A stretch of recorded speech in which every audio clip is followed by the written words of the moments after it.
cerca, sobre todo, que son los que presentan con mayor frecuencia, pues, ¿no?, ese tipo de alteraciones en el varón. Ahí vamos a ver inicialmente patología neoplásica benigna en el varón, que con relación al testículo podemos encontrar hidroceles, varicoceles, seminomas, y con la próstata la hiperplasia benigna de próstata. Con respecto al hidrocele, es la acumulación de líquido dentro del escroto, ¿no? Se va a encontrar al interior de la túnica vaginal, la cual, como saben ustedes, pues es la que rodea al testículo. Comúnmente se observa, pues, en el recién nacido y normalmente desaparece, pues, al año de vida, ¿no? En algunos casos sí se puede presentar en niños mayores de 1 año. Estos se desplazan a través de una comunicación que hay entre la cavidad abdominal y el escroto, ¿no? Como ustedes saben, en los testículos desciende justamente de la cavidad abdominal a través del conducto inguinal para ubicarse en la bolsa escrotal debido a la temperatura que deben tener para poder crecer y desarrollar adecuadamente los espermatozoides. Entonces la temperatura a nivel del escroto es un grado centígrado menos que la temperatura abdominal. De lo contrario, terminarían atrofiándose, pues, todos los espermatozoides. Entonces ahí en el conducto peritoneo vaginal, que es el proceso vaginal, es el que da origen justamente a esta túnica, ¿no? Los tipos de hidrocele que vamos a encontrar son el comunicante y el no comunicante.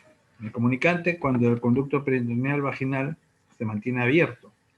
El líquido que rodea el testículo proviene del abdomen y se desplaza entre este y el escroto, ¿no? Mientras que el hidrocele no comunicante, no existe comunicación entre el abdomen y el escroto.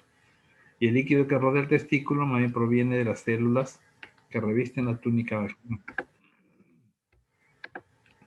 Ahí podemos ver en esta imagen, por ejemplo, en el niño en periodo fetal, los testículos se desarrollan en la cavidad abdominal, como ya dije, están en este nivel, y descienden hacia el escroto, ¿no? Eso se da, pues, en los últimos meses de gestación ya. En el hidrocele comunicante, como pueden ver, hay una comunicación con la cavidad. Ahí tienen.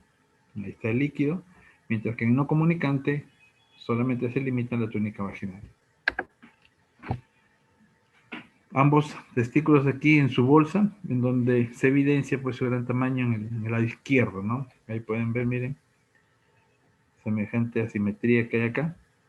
Y al hacer la transluminación es positivo, en la cual puede verse justamente la luz atravesada de la bolsa escrotal, ¿no? Esa prueba consiste en pasar una linterna a través del testículo, ¿no? Ahora, este cuadro debemos tener muy en cuenta por las complicaciones que puede presentar.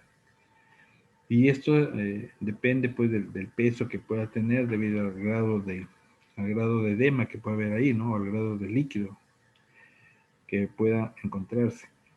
En cuanto a sus síntomas, se asocian justamente con el aumento del tamaño del escroto, ¿no? Inicialmente indoloro, y en caso de gran magnitud, puede que se vuelven dolorosos. Puede ser asimismo indicativo de enfermedades testiculares graves, ¿no? Puede que debute como un edema nomás testicular, pero sin embargo esté asociado a un hematocele, de repente a una infección grave y pioceles, o hernias por hidrocele, o calcificación de testículos, o una ruptura espontánea o por trauma, o a una atrofia testicular.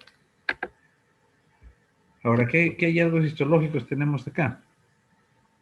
Bueno, es frecuente observar testículos maduros sin lesiones, un testículo infantil debido justamente a la falta al daño que ya sufre el tejido testicular, o un testículo con atrofia y espermatogénesis residual, ¿no?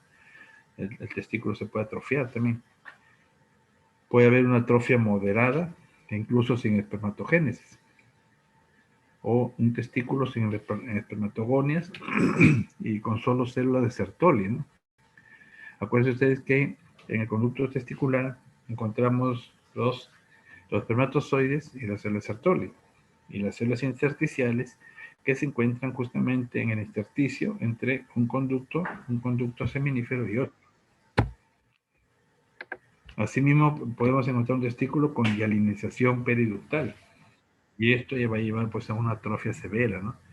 Entonces esto como consecuencia vamos a encontrar pues una infertilidad en el varón. Asimismo un testículo con fibrosis intersticial y atrofia también. Con respecto al varicocele,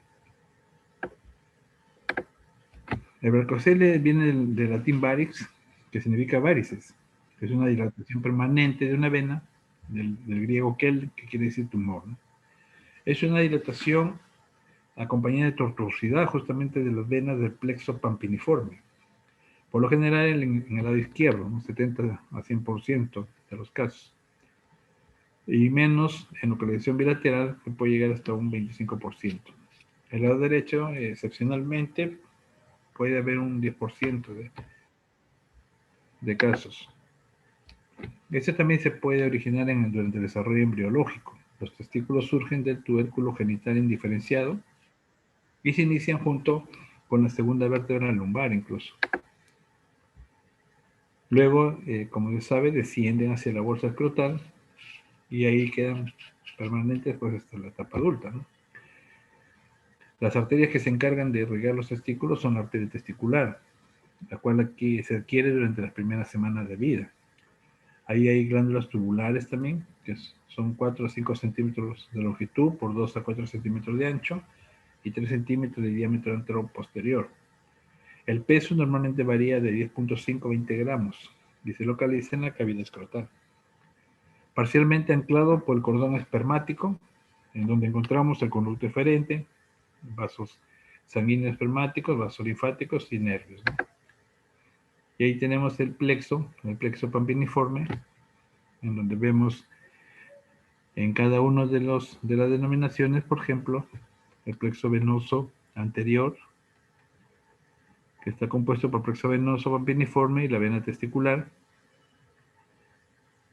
Tenemos por acá el plexo venoso medio, en el cual tenemos las venas deferentes y funiculares, y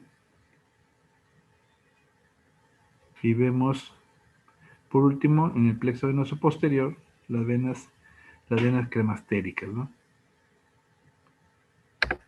Aquí en esta otra podemos ver el plexo pampiniforme normal. Sin embargo, acá miren cómo se puede ver el varicocele, ¿no? Las varices del plexo pampiniforme en el testículo. Ahora, los hallazgos histopatológicos, menor diámetro de túbulos seminíferos, menor al diámetro normal. Puede haber hipoespermatogénesis de grado variable. Hay disminución de población de células germinales, asimismo detención de la madurez espermática. Desprendimiento celular germinal inmadura hacia la luz tubular. Acuérdense que en el conducto seminífero va a haber una estratificación celular debido justamente a las diferentes fases del crecimiento del espermatozoide. Ahí tenemos desde las espermatogonias, ¿no? Espermatocitos 1, espermatocitos 2, luego vienen sus variantes A y B, las espermátides y finalmente los espermatozoides.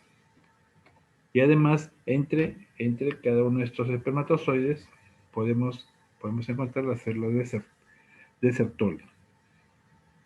Puede observarse aquí desprendimiento entonces celular,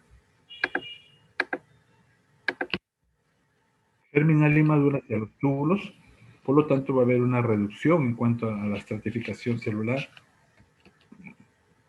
Asimismo puede haber colagenización peritubular y perivascular, ¿no? Entonces, si hay desprendimiento, enseguida pues se activan los mecanismos de reparación, ¿no?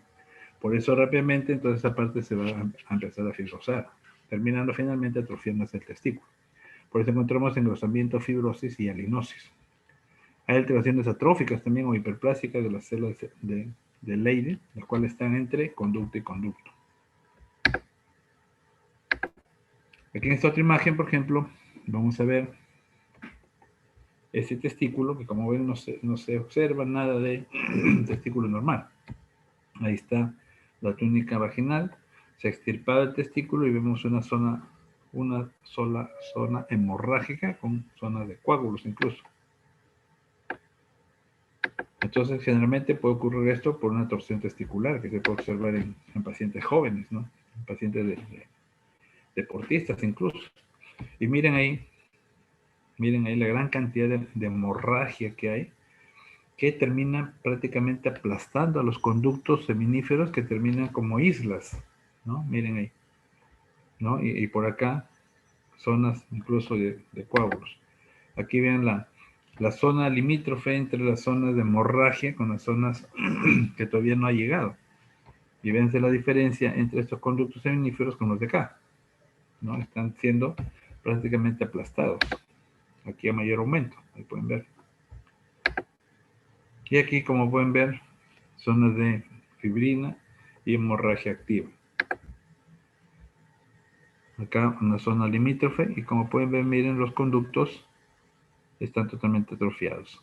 Cuando deberían verse la estratificación, aquí apenas ve, pero también ya está deteriorado. Debería verse aquí un conducto con una estratificación celular en donde se observa todavía una luz. Sin embargo, como pueden ver acá ya están esclerosados, miren ahí, ¿no? Entonces, eso, como les dije, puede ser por una torsión testicular, que se puede dar sobre todo en pacientes jóvenes. Y eso puede llevar pues, a un infarto hemorrágico testicular, ¿no? Como le dije, generalmente por traumatismo, en una segunda instancia puede ser por ausencia de ligamento suspensorio, ¿no? O de repente por descenso incompleto del testículo durante su desarrollo embrionario. Entonces, ¿cuál es su patogenia? La interrupción justamente de flujo venoso y arterial, ¿no? A las 5 horas y media de que ocurre esta obstrucción sanguínea, empieza a necrosarse y a presentar zonas extensas de hemorragia, ¿no? al mes justamente de que ocurre esto, ya encontramos las células germinales muertas, ya por un infarto completo. Y a los 3 meses encontramos el testículo que está fibrosado, ya pues, ¿no? Ojo, eso siempre y cuando nunca no se infecte, pues, ¿no? Porque si se infecta, olvídense, es un foco infeccioso, pues, que puede llevar no solamente a necrosis testicular, sino puede llevar a un cuadro de sepsis y infección generalizada, ¿no? Entonces ahí tienen torsión testicular, un infarto hemorrágico testicular. Ahora vamos a ver un caso de una criptorquidia, por ejemplo, ¿no? Que finalmente, bueno, es una falta de descenso y finalmente, pues, ya hemos dicho, si no baja el testículo a la bolsa escrotal, donde vamos a encontrar a un grado centígrado de menos temperatura, pues sencillamente terminan atrofiándose, ¿no? Y eso es lo que estamos viendo acá. Miren ahí los conductos seminíferos de menos diámetro, menos diámetro y con más material interductal, ¿no? Ahí obsérvense, miren todos estos conductos prácticamente necrosados. Aquí son los restos celulares de los espermatozoides, miren, todo está necrosado de acá. Y aquí en esta otra imagen, miren cómo está aquí este conducto comparado con este, por ejemplo. Aquí todavía se ve alguna celularidad, ¿no? Pero sin embargo, nótense estas partes, esta que se necrosa. Y con tejido fibroso justamente entre los conductos. Aquí nuevamente, mayormente las zonas necrosadas, totalmente necrosadas, ya miren.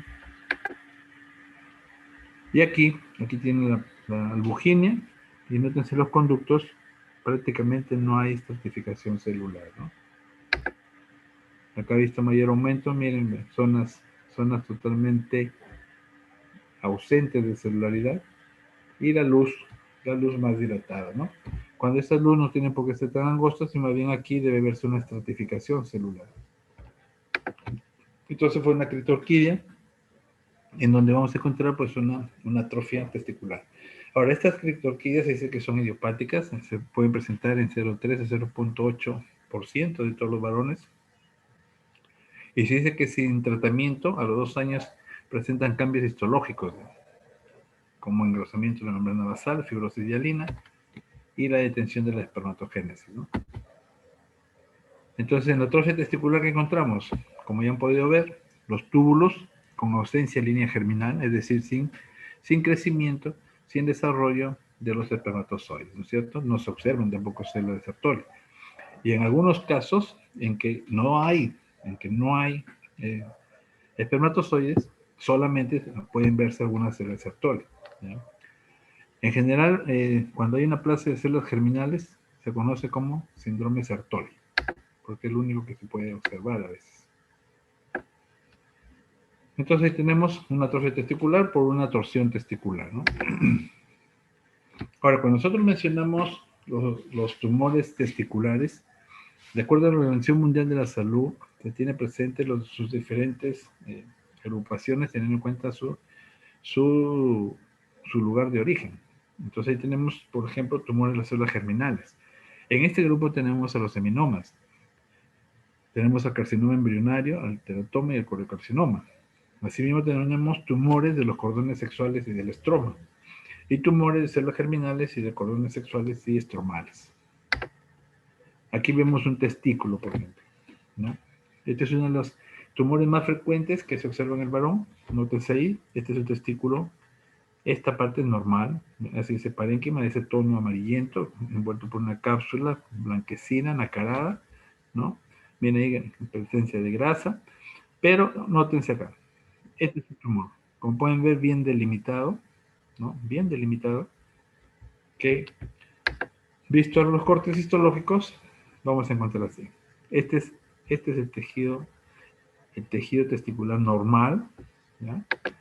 Eso es lo que vemos acá, ¿ya? Ojo. Y esto del tumor, esto es lo que observamos acá. Ahí pueden ver los nidos de células, justamente, los cuales van a presentar alrededor una severa respuesta linfocitaria. Ahí nótense acá. Como les dije, está bien delimitado. Miren ahí toda la cápsula, ¿no? Aquí están las células neoplásicas y por acá los conductos seminíferos normales.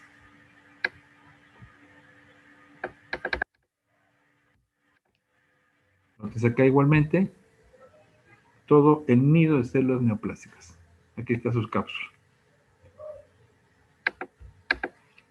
Y a mayor aumento, miren esos grupos con ese patrón un tanto arremolinado, ¿no? Que forman ahí de células claras.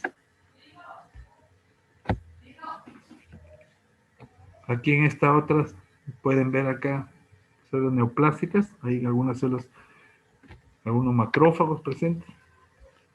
Aquí miren las características celulares, hay pleomorfismo celular, eso significa que hay múltiples tamaños de células. Miren su núcleo, la mitosis que hay y la cápsula que lo delimita, ¿no? Aquí igualmente movimiento. Miren las mitosis que se observan. Hay anisocobia y aquí miren ese citoplasma claro, mientras encontramos infiltrado linfocitario y por acá la hipercromía y las mitosis. Entonces el seminoma tiene varias formas, ¿no? Varias formas. El más frecuente es el seminoma clásico, que podemos encontrar en el 50% de las neoplasias germinales puras. Se dice que el pico de incidencia de aparición de estos tumores es a los 30 años. Como han visto, es un color blanco grisáceo, en el cual se observa sin necrosis y hemorragia. Como han podido ver también en la imagen, respeta la albuginia, ¿no? No la coge. Por eso se queda muy bien delimitado. Sí puede invadir a los túbulos más bien del epidídimo, ¿no? A través del conducto, por conducto deferente. Entonces ahí por continuidad sí puede continuar. Mientras que histológicamente se observan células uniformes grandes, ¿no? Como puede ver, con núcleo central hipercromático y citoplasmas claros. Ese citoplasma claro es por la cantidad de glucógeno que vamos a ver. Ahí hemos visto varias mitosis, ¿no? En realidad esto es frecuente encontrar más bien escasas mitosis y estas células intentan delimitar los bulillos, por eso ese patrón que empiezan a formar. En el intersticio hay linfocitos y a veces granulomas. Ahí hemos visto las células gigantes que pueden encontrarse. El 15% de casos aparece con células sincitiales productoras de hormona gonadocoriónica. Entonces, en este caso es una neoplasia de células germinales. Y de estas células germinales es el seminoma testicular. Y aquí, una neoplasia maligna que podemos encontrar es en el pene, ¿no? En el pene, al igual que la vagina, pueden también ser lugares donde se observe el cáncer de este tipo, es un cáncer epidermoide. Como pueden ver ahí, miren, estos cánceres se originan justo en la zona de cambio de epitelio, ¿no? Entonces, miren acá, en la zona del prepucio. Por eso que en algunos países pues se hace la circuncisión al nacer. Entonces se dice que la circuncisión pues evitaría la posibilidad de tener cáncer a posteriori. Aquí vemos un corte. Nótense aquí, miren, las células, cómo, cómo están profundizando, ¿no? Acuérdense el carcinoma epidermoide, ahí están las células pues, del estrato espinoso que van a entrar, que son las que van a formar finalmente aquí la estructura superficial. Y aquí tenemos que, si es bien diferenciado, podemos encontrar por acá la formación de cuerpos de queratina, o conocidos como perlas córneas. Entonces acá, miren, aquí tienen una perla córnea, ¿no? Y vean la, las características de atipia celular, ¿no? El pleomorfismo celular, el tamaño de las células, la forma de las células y las características nucleares, ¿no? La hipercromía, la división celular, la relación núcleo-citoplasma. Entonces aquí podemos ver, miren, ahí tienen otra perla córnea, otra perla córnea, y las células, a ver, vamos a ver el mayor aumento, ahí está, una perla córnea, y miren las características celulares, miren ese tamaño de núcleo, miren, ¿ya? Y ahí se puede ver mitosis. Este es un carcinoma epidermoide bien diferenciado, ¿no? El productor de queratina. Ahí tienen un mayor aumento. Ahí tienen las perlas córneas. Se ven como si fueran una cebolla cortada por la mitad en sus láminas concéntricas. Entonces, el carcinoma epidermoide se puede encontrar en el 99% de los casos entre los 40 a 70 años de edad. Hay algunas condiciones predisponentes, ¿no? Así como en la mujer hemos visto que el cáncer de cuello uterino, el cáncer de vagina está relacionado por la infección por el virus papiloma humano de alto riesgo, como son los tipos 16 y 18, ¿no? Que puede producir cáncer de cuello uterino. En el varón, puede llevar un carcinoma epidermoide de pene. Ahora, en la mujer, ustedes saben que ya se está practicando vacunación para evitar el cáncer de cuello uterino, ¿no? Justamente son de estas cepas, 16 y 18. O sea, pero no sé si tenían conocimiento ustedes, pero por ejemplo, las primeras vacunaciones que fueron gratuitas en Colombia, ¿no? El laboratorio que los produjo los exigió gratuitamente y empezaron ahí a vacunar a todas todas las niñas, porque la condición previa era de que no hayan tenido relaciones sexuales. Entonces empezó a vacunar a todas las niñas y a los 15 años se observó que en estas pacientes que han sido vacunadas mostraban algún problema neurológico. Bueno, eso se puso en denuncia a la Organización Mundial de la Salud y a las entidades internacionales. Y finalmente el laboratorio que fue Johnson Johnson, reconoció que había sido un lote contaminado y terminó indemnizando incluso a todas las pacientes que habían denunciado, ¿no? Entonces, y después con esas correcciones ya mejoró su producción de vacunas y ahora pues siguen produciendo las vacunas contra el virus papiloma humano y que eh, es una esperanza de paso para que se pueda erradicar pues finalmente el carcinoma de cuello uterino por ahora, pero en el varón también puede sufrir con eso, pero la incidencia es bastante baja, así que difícilmente pues esto es que en un tiempo pues, también se procede a vacunar a los varones para prevenir el cáncer de pene, ¿no? Difícilmente sería. Una porque por la incidencia, la otra porque difícilmente aumentará la incidencia, por cuanto el varón es muy vergonzoso, es muy tímido, ¿no?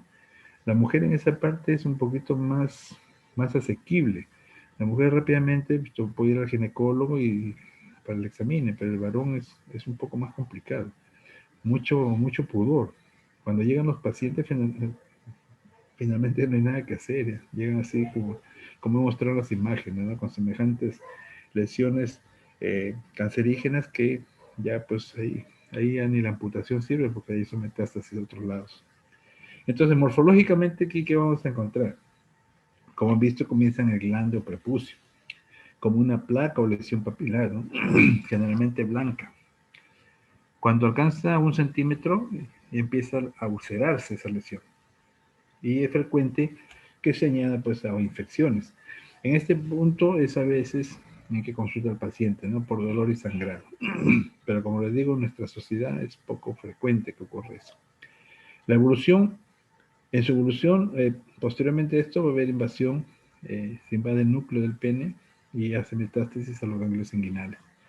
La sobrevida, si no invade el núcleo peneano y no hay afección ganglionar, se dice que a los 5 años puede llegar a un 66% de los pacientes, ¿no? Entonces, si tenemos neoplasia, es una neoplasia maligna epitelial, ¿no es cierto? Del epitelio estratificado plano, no queratinizado, y el cual vamos a ver pues un carcinoma epidermoide bien diferenciado del pene, ¿no? Encima queratinizante todavía. Y aquí esta glándula, que les será conocido, como pueden ver, ahí estos se ven pues los bulillos blanquecinos y tejido amarillento de aspecto graso, visto al microscopio, ahí pueden ver las glándulas eh, prostáticas, ¿no es cierto? Ahí se pueden ver los lobulillos prostáticos, en donde no solamente en este caso de la hiperplasia, no solamente va a haber un incremento en el número de las glándulas, ¿no? Sino que también suele acompañarse de incremento del tejido fibroso que está alrededor y hasta de las fibras musculares lisas, ¿ya? Aquí, por ejemplo, pueden encontrar, miren acá, algunas concreciones, ¿no? Cuerpos amilazos o concreciones cálcicas que están en las luces glandulares. Y en otro es el estroma, tejido fibroso alrededor de las glándulas. O acá, miren, ¿ve? Aparte que aquí hay reacción inflamatoria, hay linfocitos, las concreciones cálcicas y por acá tejido fibroso. Aquí igualmente miren el tejido fibroso ahí ahí ven una vena en la parte superior y además de infiltrado linfocitario, ¿no? Con una reacción inflamatoria bien marcada, justamente debido a la proliferación, a la hiperplasia de las fibras o de las glándulas que se encontraron. Entonces, en la hiperplasia de próstata, morfológicamente, como podido ver en la primera imagen, puede observarse núcleos o nódulos que comprimen los tejidos adyacentes, que son de color rosados o grises.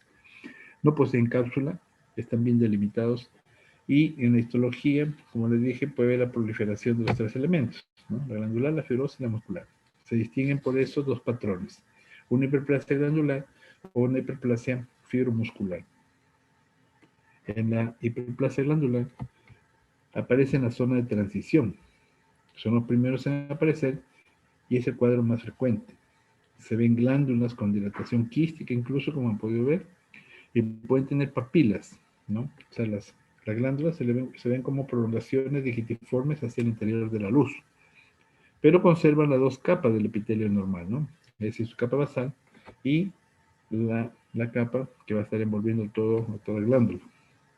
Y hay una hilera de músculo liso entre una glándula y otra, por muy pegadas que estén. Y la hiperplasia fibromuscular se encuentra en la zona periuretral. Hay hiperplasia e hipertrofia ceromusculares lisas, además de tejido fibroso. Entonces ahí tenemos, es una neoplasia fibroepitelial benigna, una neoplasia mixta, ¿no? Tanto tejido conectivo con tejido epitelial, ¿no? Glandular. Y acá, otra próstata, pero a diferencia del primero, miren ahí esa característica, ¿no? Miren esas nodulaciones blanquecinas. Miren ahí. ¿no?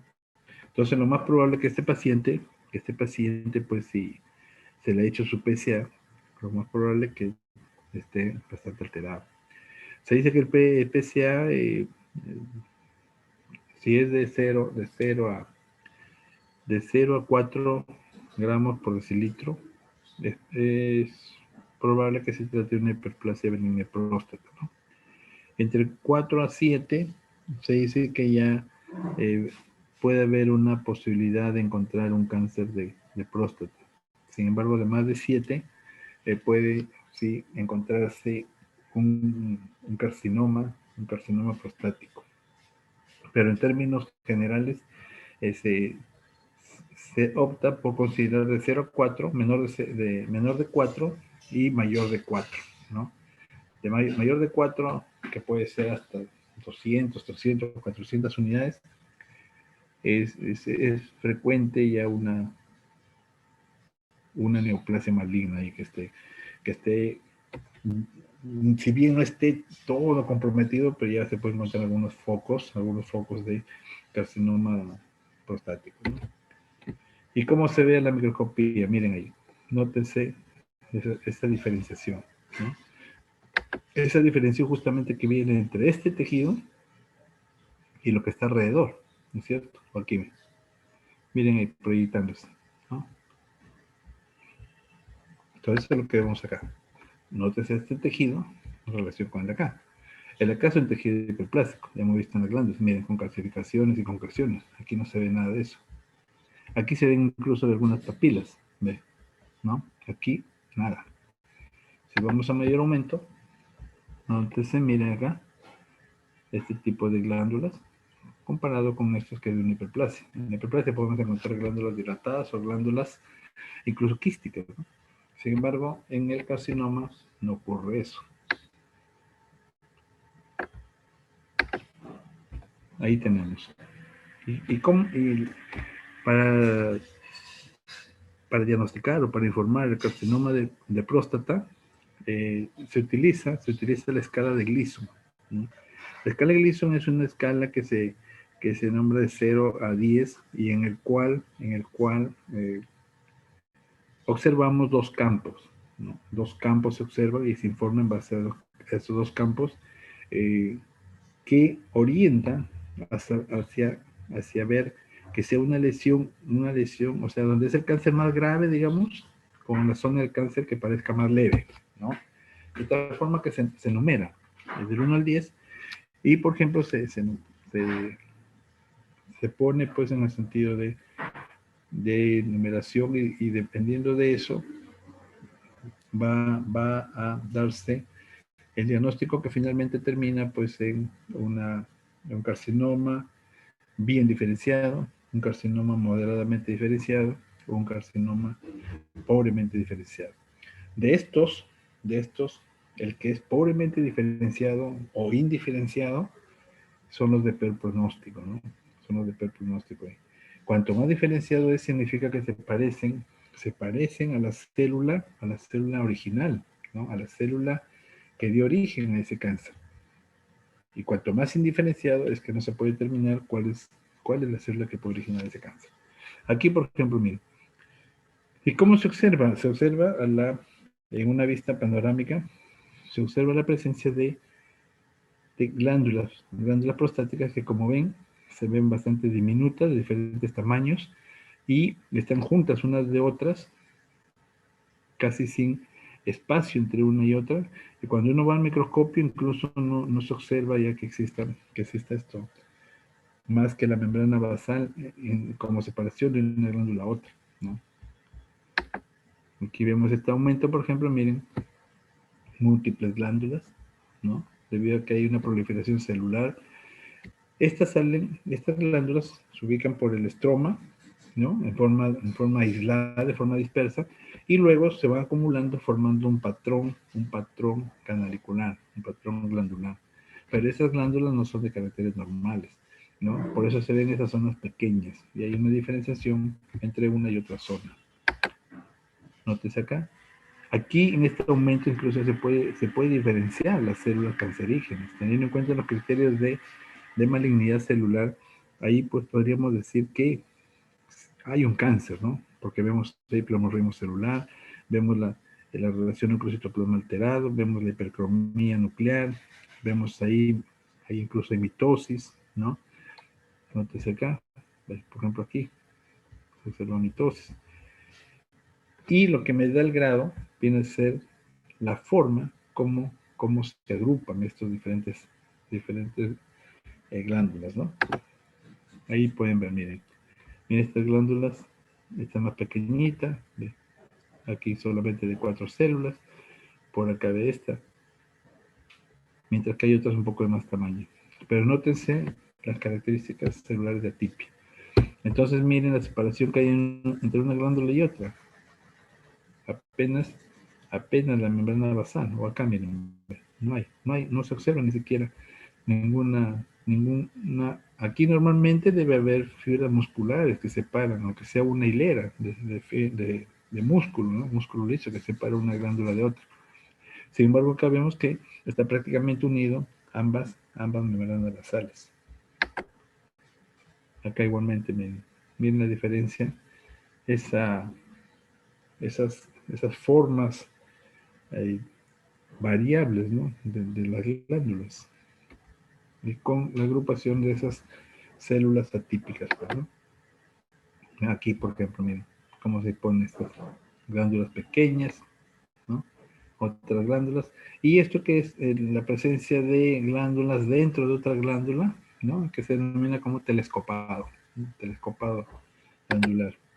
Y aquí, miren, esta es una biopsia, por ejemplo. Esta es una biopsia. La biopsia, para sacarla, puede ser por dos vías, ¿no? O ingresan por el rombo del periné, ¿no? Por el periné pueden ingresar, o de repente ingresan por el recto, ¿no? Previa limpieza. Entonces ingresa por el recto y con guía ecográfica,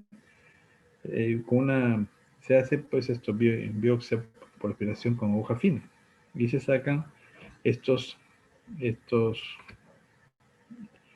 cilindros, digamos, cilindros celulares, y estos son los que se extienden a una lámina para hacer los respectivos cortes, ¿no? Previo proceso, pues, para formar bloque parafina, primeramente, ¿no? Pero ahí encontramos que estos cilindros podemos identificar si la procedencia de esto fue por la vía perineal o por el recto, porque en los extremos, en el extremo del cilindro, vamos a encontrar tejido colónico, si es por el recto, ¿ya? Entonces, estas biopsias generalmente miden de 2 a 2.5 centímetros y son alargados, que se denomina como filiformes, ¿no? Filiformes. Entonces, son alargados, cilindros alargados de 2 a 2 centímetros y medio, filiformes, que miden menos de 1 milímetro, ¿no? De ancho. Y aquí, como ven, miren, glándulas totalmente pequeñas y no dejan espacio prácticamente entre una y otra, ¿no? Esta es una forma más severa. Y aquí la proliferación celular que ocurre en el resto de la próstata, estas luego se organizan, se juntan y empiezan a formar los conductos. Pero miren ahí las características celulares de atipia celular, ¿no? Se ven unas células, lo que nosotros llamamos células monstruosas, se ven acá, ¿no? Miren ahí semejante núcleo. Miren acá la división celular. Entonces hay una alta mitosis, lo cual implica que esta es una neoplasia bastante agresiva, ¿no?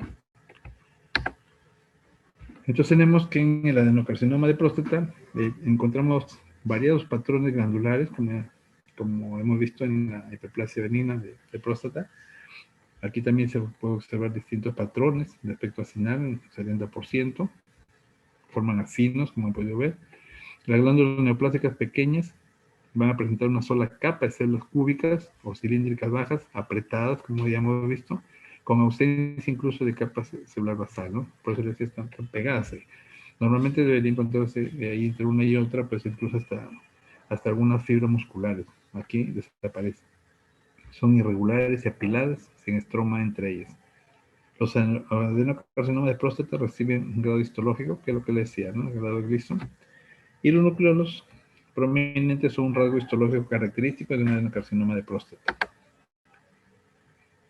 Morfológicamente, el cáncer se da en la zona periférica, ¿no? O lóbulo posterior, por eso la utilidad que tiene pues el tracto rectal, ¿no? El neurólogo a través del tracto rectal pues puede llegar a esa zona posterior periférica de la próstata y puede mediante la descripción de las características, si lo torna, pues si se torna pétreo esto, entonces ya es un primer signo de un probable cáncer. Es duro, se le puede palpar en el tracto rectal y estos tienen la propiedad de invadir la cápsula. Puede invadir las vesículas seminales, el recto, la vejiga, luego hacer metástasis en ganglios aórticos e ilíacos y además por vía hemática ir a huesos. Es frecuente encontrar pues esto, metástasis en la columna, o metástasis en el esternón, ¿no? Orden de frecuencia de los huesos afectados, la columna, lumbar, fémur, pelvis, columna dorsal, las costillas incluso. Histológicamente la mayoría de los carcinomas son formadores de glándulas, ¿no? Que están bien diferenciadas. En el cáncer no hay papilas, en la hiperplasia sí, ¿no? Hay una sola capa epitelio en cáncer que conserva la cúbica basal y pierde la cilíndrica. Entonces estamos acá en una neoplasia maligna glandular que será una carcinoma de próstata. Bien, eso es lo más frecuente que encontramos dentro de la patología genital masculina. ¿Alguna pregunta? ¿Alguna pregunta?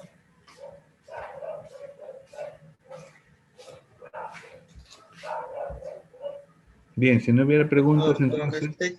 Con respecto a la criptorquidia, aparte de la atrofia testicular y los problemas de infertilidad, ¿puede haber conversión a cáncer? No se describe, más bien la criptorquidia más bien va hacia en primer lugar hacia una atrofia, hacer una atrofia testicular, ¿no? Es lo primero. Pero una vez diagnosticado, la falta de censo, ¿no? La falta de censo testicular, sí es cierto, en forma preventiva se extirpa preferible. Se extirpa porque si bien no se ven casos de ahora, pero como en la circuncisión, ¿no? Por ejemplo, en la circuncisión se ha visto en algunas culturas, por ejemplo, de que los niños que no se les hacía la circuncisión cuando eran adultos presentaban cáncer, ¿no? Entonces, en este caso, sí se ha encontrado en algunos casos que esos testículos, si no eran extirpados en su momento, en edad adulta llegaban a cáncer. Pero en realidad, pues, o sea, no hay la confirmación que haya sido porque no descendió o porque de repente ese testículo, pues, esto ya tenía la predisposición para hacer cáncer, ¿no? Esa es la duda que hay. Pero lo que se hace sí se extirpa. Se extirpa como medida preventiva de que pueda en el futuro hacer un cáncer. ¿Sí? Eso sí se hace. ¿Alguna otra pregunta?